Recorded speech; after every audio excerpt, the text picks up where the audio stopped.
I Yeah. think there's 8 basic channels of digital marketing. So pick lead generation just because I just got off the phone with a lead generation client and we're talking about the same topic. So a lot of these lead generation companies, they don't want to pay for the impression because they feel like, bots can get in the way of that. And they don't want to pay for the click because clicks can be fabricated. But for somebody to come and fill out a form to say, hey, I want to save money on car insurance, they feel that's a generally good conversion. So what a human fraud farm would do, or a bot, they'll come along to this form, they'll put in stolen information. So let's say they put Eddie's information in there. They've got your email address, your phone number, any other information that they need. They submit the form. Now the company who gets the form says, okay, somebody just filled out a form. They usually run a data check to make sure that the email address and the phone number match the person's name so it looks legit. And then within seconds, it's funneled over to a call center to call up. So basically now somebody starts calling you and you didn't fill out this form to save money on your car insurance.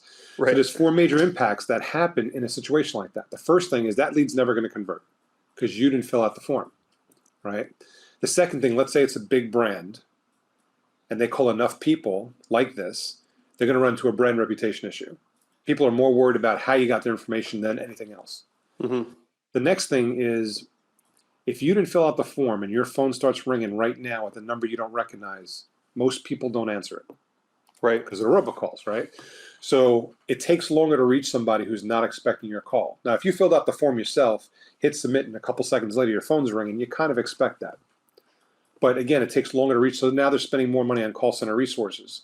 And finally, one of the biggest things that's happening is if somebody fills out a form and they call you and you didn't give them express permission to call them, you're breaking TCPA compliance.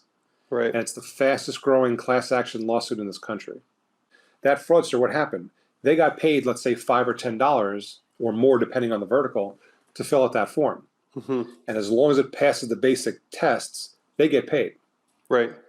They don't connect all the dots all the way through to this, was this the real person, not real person. There's all that stuff doesn't come back. The marketing data doesn't come back to the call center data doesn't really get connected back to the marketing side. And it's too late. The fraudster's been paid, the call's been made, the damage has been done.